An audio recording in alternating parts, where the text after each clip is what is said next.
Joining us now to discuss this issue is business consultant Vivian Ani. Good morning. Hello. Good morning. Nice to see you, Vivian. Always nice to see you. You're welcome. Really good to see you. Well, this is a rather pertinent issue.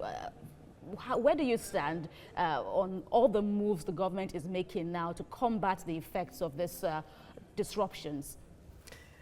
I think, you know, this is another quick fix. You know, this is very reactive, not proactive. And when I saw the budget, for 2020, already it's a deficit budget. We're supposed to find 2 trillion from somewhere to fund. We couldn't fund it from revenues. We're not getting enough net revenues. We had a total expenditure about 10 trillion and the revenues about 8 trillion. That means we're funding 2 trillion from somewhere. Now, that was before coronavirus struck. True. Now it has struck, and from, I think, $56 to $57 per barrel, which the budget was predicated on, we're now looking at prices of $31. Now, the total revenue from oil on the budget was supposed to be about 2.6 trillion naira. Now, if we're already operating at almost half of what we thought we'll get from oil, so we're looking at about 1.3, 1.4 trillion.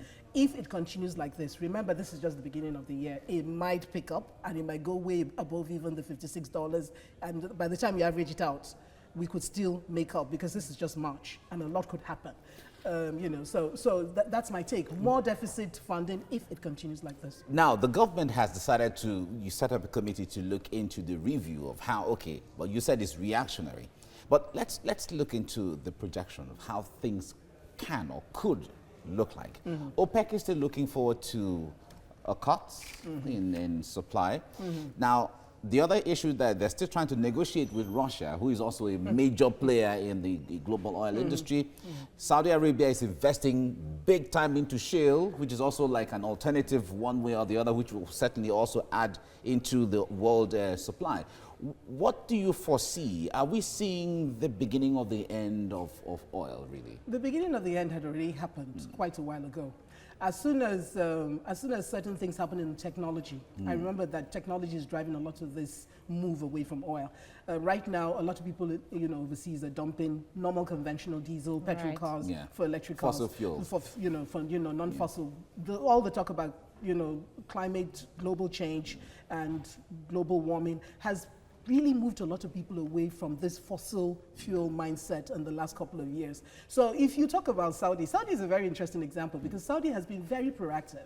Look at what Saudi has done. Saudi has opened up its borders to a lot of things we thought were unimaginable before in the past. You know, and I'm sure our audience knows exactly what we're talking about.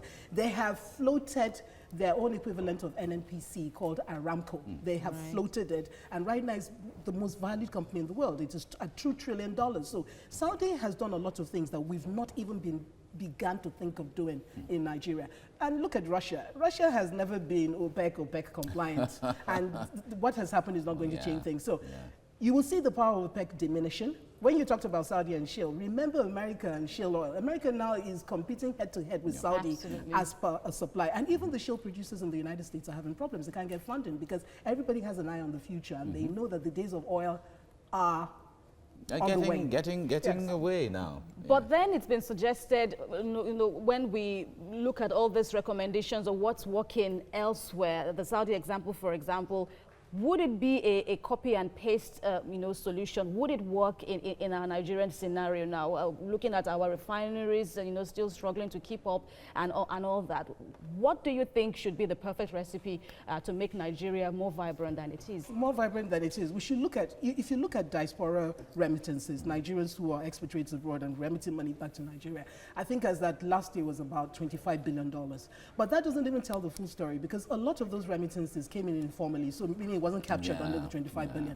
About 65% of that 25 billion still came in without being captured.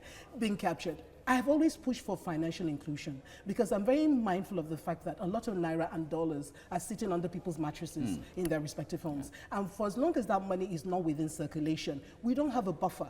Because ideally, the remittances should buffer us. The official ones come in through the banks and are stashed in their foreign accounts overseas, but the unofficial ones are the ones I'm talking about, which should be, if you look comparatively based on what has happened in other countries, it's probably about 12 to 13 billion dollars every year. Now think about it.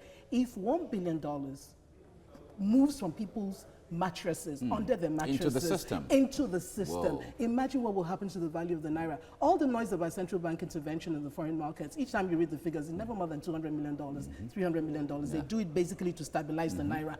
Imagine $1 billion entering into the system. So financial inclusion is very key to what government must do. For as long as people have the mindset that they rather keep their dollars or their naira under their mattresses, we're not going to have a buffer. True. True. I totally agree. Vivian Ani, thank you very much for your insight into this. Thank you very much. Thank you. Always right. my pleasure. Okay. Joining us now is business consultant Vivian Ani. Thank you very much, Vivian, for joining us on the show. You're welcome. Yeah, good But morning. looking at where all this is heading, as is the mandate of this committee that the president has set up now, it's rather obvious. But what urgent checks need to be made now? Can we salvage the situation, basically? It's because this is March, beginning of the year. All we can hope for is that there's a rebound in oil prices, that this coronavirus will come and go like other viruses we've seen in the past. Because really it's about global shutdown, global economic, drastic reduction, and that has reduced the demand for oil and that has depressed prices. So because Nigeria was not proactive, when we should have been proactive. You don't start looking for frantic solutions to a crisis that we've always known will come. We've always been one oil price crash away from serious economic trouble due to our reliance on oil revenue. So right now we can only sit and hope that this does not continue till the end of the year. All right. Now, when issues like this happen, it takes a long period of time before everything stabilizes again, and then the growth kicks in.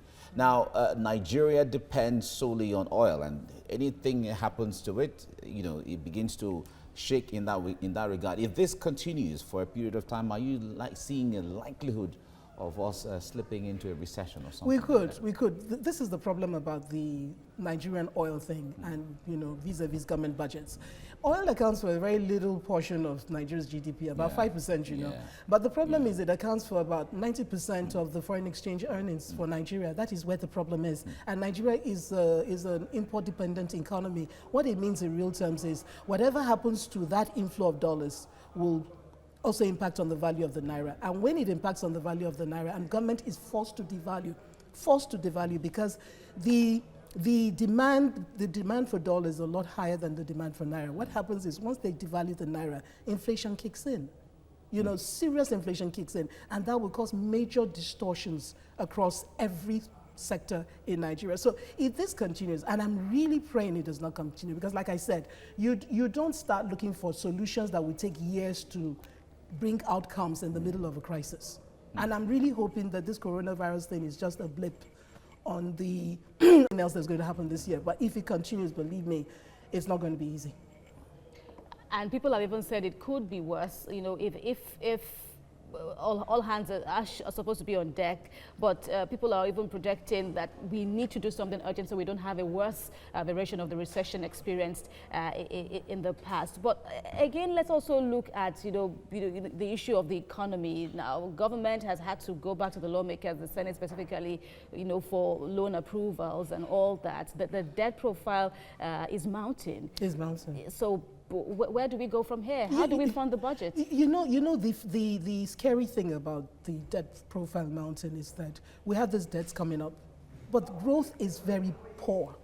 We have a situation, I think right now we're about 39% of GDP in borrowings, and we're coming from a low of 5% of GDP. Right now, borrowing vis-a-vis the size of the Nigerian economy itself is almost at 39%. So the frightening thing is that we're borrowing all this money and it's not showing on the growth figures. Inflation is rising, but there's no growth. So we're moving towards a period of stagflation.